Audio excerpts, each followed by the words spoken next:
Hello there guys, what is going on? SonOfChelsea back here again. Rational perspective on Arsenal 0, Chelsea 2. The recent Arsenal hoodoo is over, at least for now, in some fashion, dominant fashion. I thought Chelsea were absolutely brilliant today once again, mainly because of one man, the man behind me, Romelu Lukaku.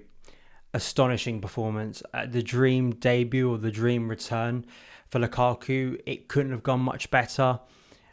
Working for Football London today, my sort of post-match piece before the game, I planned to write about Lukaku, and he made my job very, very easy. Also, right now, speaking about the game, it was incredible to watch Lukaku today. Gary Neville on commentary called it the all-round centre-forward performance, and it absolutely was from Lukaku. And within 15 minutes, obviously, when he scored, but within like the first half, I could just see how Chelsea had matured. That's the way I'd sort of describe it, because for me, it felt like Chelsea were going to start being a lot more lethal in the final third, a lot more precise, and also a lot more direct. It's all the things we dreamed of when Lukaku was being rumoured as a transfer.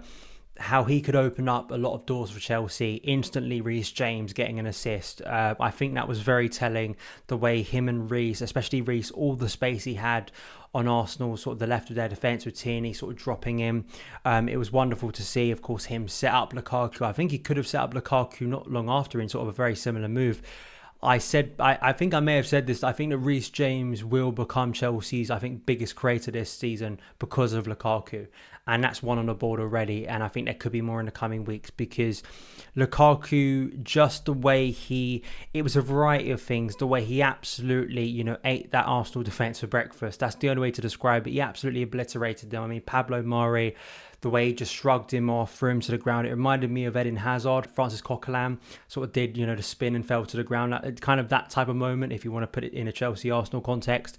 And, it was the perfect start for Lukaku. Diego Costa, it took him 17 minutes against Burnley in 2014 to score his first Chelsea goal. That was a very, dominant centre-forward performance, or at least that's when Diego arrived at Chelsea. And, it took Lukaku 2 minutes earlier. And all round, he was just taking a mick. He was at times, the way he was just shrugging off those defenders. I thought his first touch, which was so maligned at Man United, I thought was brilliant today. Never really halted the Chelsea attack, was opening up the door. And what I found interesting from a variety of players when Chelsea were moving forward, especially when we were trying to sort of stretch the pitch as we do with our wing backs, trying to switch play, because Reece and Mark, especially Reece James with the second goal, had so much space to play with, which was wonderful for him. Because I think sometimes at that right wing back role under Tuchel, he's been more confined to a defensive sort of role at times, having to sort of sit back. We haven't really seen that creative side to him that we know he has under Tuchel as much as we did under Frank Lampard, and that's great to see, because if we can see that a lot more, it's going to be devastating for Chelsea, I think, in the final third.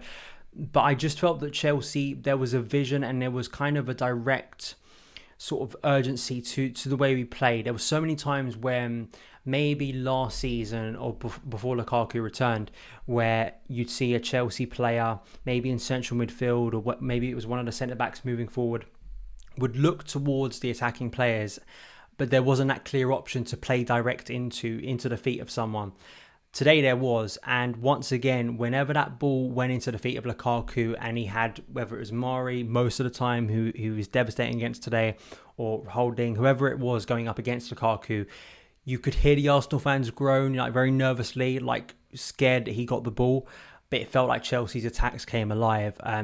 Once again, there's a variety of things. I think you saw all elements of Lukaku's game today. The way he's going to be able to boss, I think, a lot and occupy a lot of defenders and shrug them off very easily. That's always been a part of Lukaku's game since his very earliest days as a player. The way he's been able to improve his technique, absolutely. The first goal was very reminiscent of an Inter Milan goal he scored, linking up with, I think it was Achraf Hakimi, getting it into the feet, playing it back to the wing back, overlapping and cutting it back. That was a trademark goal at Inter Milan, and it's great to see it in his first Chelsea game back. He's able to replicate that of Reece James, and I think you're going to see a lot more of that this season. But in the second half, I think you got to see a lot more of him kind of running in behind defenders, and the way he constantly kept himself on side. I don't think he was called offside today, and it's not trying to dig out any of Chelsea's players. It really isn't. I just think it's the step up in quality we've got all round.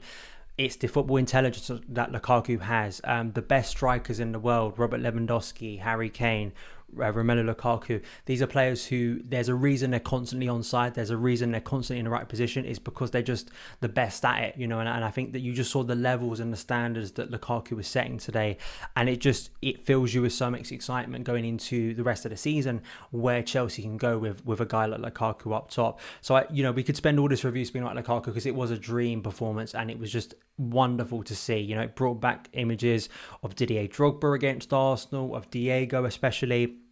Everything we've lacked in recent years, I think, returned today. So let's hope it's the start of a magical year for Lukaku at Chelsea. I think, Reece James for me, brilliant finish. Great to see him get off the mark. First start of the season, he came off the bench against Crystal Palace last week. I'm not quite sure about Ben Chilwell, but I've got to give credit in terms of his fitness, but I've got to give credit to Marcos Alonso. I think he had a good game as well, got into a lot of great positions. In that wing-back role, he's always thrived, and he loves the game against Arsenal. Of course, he didn't score today, but, whilst Ben Chilwell was getting back up to speed, it's great we have competition in that area. With Emerson going out now, those two battling for it. We know Marcos Alonso's strengths. We know he can fill in that role. And I think it could be a good competition between them. I think that's only good for places this year, that we have good competition across the squad. And Marcos Alonso, I think, even though I didn't have him in my starting 11, because I was a little bit concerned about the defensive aspect, but really Arsenal never troubled us down that wing. Nicola Pepe didn't, and I think that was down to Marcos Alonso being able to venture up the pitch and Chelsea's all-round structure being able to really limit what Arsenal could do. A lot of Arsenal's attacks come down the left rather than the right, but I still want to give credit to Alonso because I think he was good once again. I think Andreas Christensen may go under the radar, but I think he was quietly brilliant once again. I think there is a subtlety to what he does, just kind of sweeping up when necessary, when there's a loose ball. And he is a deceptively quick player. I've always had confidence that in a race with someone, or especially if more of a central defender is pulled out wide, that sometimes it isn't the most comfortable area for them. But I've always felt with Christensen, he isn't that afraid to go out wide. I don't think you saw it tons today, because he is playing more of that sweeper role now, the sort of the responsibility on him to progress the ball. But I think that back three, Dave, there was a few times where, especially against Bukayo Saka, who I think is a really exciting young player, there was one moment in the first half where Chelsea were kind of exposed, and Dave was absolutely brilliant. One-on-one defending, just amazing acts still. And in the second half, I think he made a brilliant block, I think maybe from Martinelli, when Arsenal were trying to get back into the game. Rudiger too made some really good interceptions and some great sort of clearances, recoveries. That back three, even though of course we were a little bit disappointed, I was a little bit disappointed not to see Trevor Chalobah. You can understand why Dave, the experience of Dave, Christensen, Rudiger, that was the Champions League winning back three, that was the one, Christensen coming on for Thiago Silva. That is a back three that Tuchel, I think, has probably used the most, I'd guess. I think Christensen, Dave, Rudiger has probably been the back three he's used the most. So it's no surprise he reverts to it. And I think we're going to see it a lot this season. Reece James, Marcos Alonso going into next week against Liverpool at Anfield, going to be a really difficult game. So I think as we get close to that game, interested to see the fitness of maybe Ben Chilwell. I think at the moment, Chalobah is the only one that for me would come into that back three. Despite the brilliance of Thiago Silva, Christensen is just nailing down that place at the moment. He is picking up where he left off last season. He is having an amazing 2021, the best of his Chelsea career, and let's hope that continues. So I want to give praise to him. I want to give praise as well, before I forget it, to obviously Mason Mount. Mason Mount creating the goal for Reece James. He created several chances today, kind of playing a little bit deeper to Lukaku and Havertz. It looked like Chelsea had absolutely watched, I'm sure Tuchel would watch the Brentford game and seen how Brentford pretty easily, with two strikers up top in a three-man defence, had been able to expose Arsenal. Havertz was kind of on the left at times. It did look more like a free, I think, as the game progressed, but Mason naturally drops deeper. So I think that split striker system will be quite interesting, especially when, say, Timo Werner comes back into the side, or what Hakim Ziyech does. He came off the bench. So I think that Mason was just getting back to his influential levels. He's such a good player, and he's so key to what Chelsea do week in, week out. So I want to give him praise. Also to Mateo Kovacic, whose pass unlocked the Arsenal defence for Reece James to cross it through to, of course, Romelu Lukaku. I think that's maybe a forgotten element of the goal in itself, because you're just sort of looking at Lukaku's movement.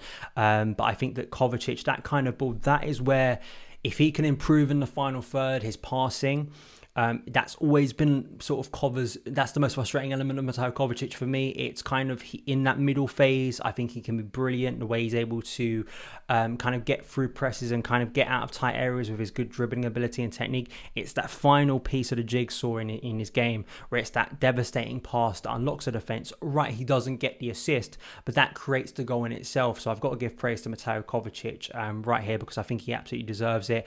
And 2 starts for him so far this season. I thought this was a good game for him, and great to have N'Golo Kante back going into the Anfield game next week. So all round, I think that pretty much covers it. It was a great day. Lovely to win at the Emirates once again. Pile more pressure on Mikel Arteta and of course the Arsenal fans. But I think that all round it was just Lukaku. It was a day for Lukaku, and why Chelsea have broken their transfer record for him, because I just think it's going to be a transformative signing this season. I think it's going to open up so many doors for Chelsea that we just haven't had in recent years. And I think please go and watch that game back. Even in the times where we didn't score, something didn't come to maybe a great chance. I think there were many times I looked at that and went, with Lukaku's movement, where maybe dropping a little bit deeper or going out wide, his first touch, the movements where he's looking for the ball that maybe doesn't get to him. All round, it's so encouraging. So Chelsea, brilliant start to the season, 100% start to the season, beating Villarreal, Crystal Palace and Arsenal. Massive test next weekend at Anfield, but we're going into it with great confidence under Tuchel, with Lukaku back. All good stuff. Thank you guys for watching. Follow me on Twitter at SonOfChelsea, and I'll see you again.